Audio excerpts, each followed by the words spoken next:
Okay, so today we're going to take a deep dive into something I think we all deal with pretty much every day. Annoying robocalls and scam texts. Oh, yeah, definitely. And it's not just the annoyance factor. It's actually a No. huge financial problem. Yeah, the FTC says in 2023, Americans lost a whopping $10 billion to scams.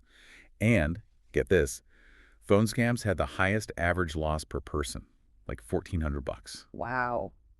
Yeah, so that's why we're here to try and arm you with some actionable strategies to fight back.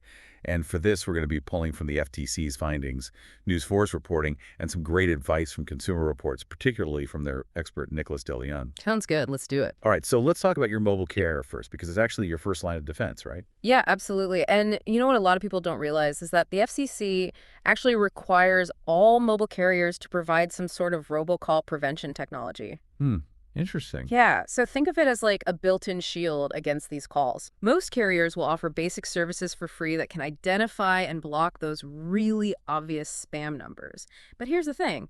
Many of them also offer more advanced features that might cost a little extra, but they can really help catch those trickier scams, the ones that try to slip through the cracks. So what should people do right away? Like, what's the first step? I would say call your carrier, like right now, seriously, pick up the phone and ask them, hey, do I have anti-robocall features enabled? And what are my options for more advanced protection?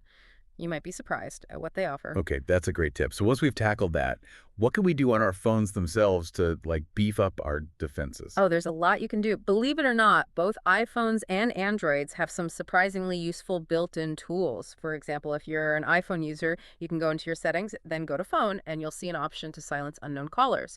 What this does is it sends any call from a number that's not in your contacts straight to voicemail. Oh, that's handy. Yeah, it's a super easy way to instantly block out a ton of those unwanted calls. What about Android users? What can they do? So on Android phones, it's usually in your phone app settings under block numbers.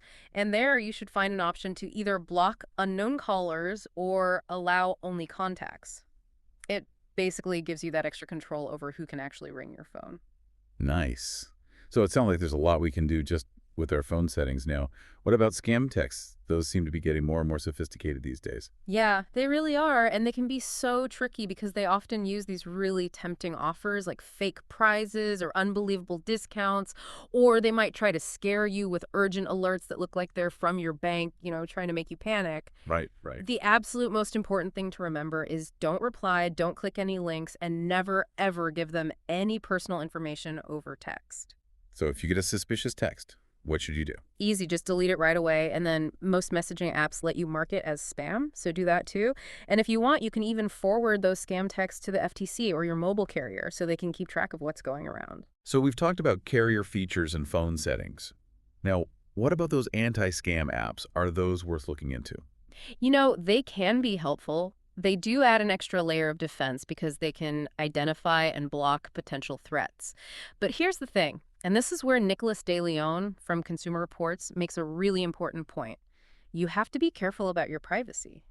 Some of these apps collect a ton of your data, and their privacy policies might even allow them to sell that information. That's a bit concerning. Yeah, it is. So if you're considering downloading one of these apps, really do your research. Read the reviews carefully. See what other users are saying. Make sure you understand exactly what data they collect and how they use it. And honestly, if an app looks sketchy or has bad reviews, just stay away. Good advice. All right. Before we wrap up, let's talk about the National Do Not Call Registry. Is that still relevant today? You know what it is? It's still a really valuable tool, and it's completely free. The FTC runs it to try and cut down on those telemarketing calls from legitimate companies. You can register your phone number online through the FTC's website, or you can call 1-888-382-1222 from the phone you want to register. And that stops all the calls.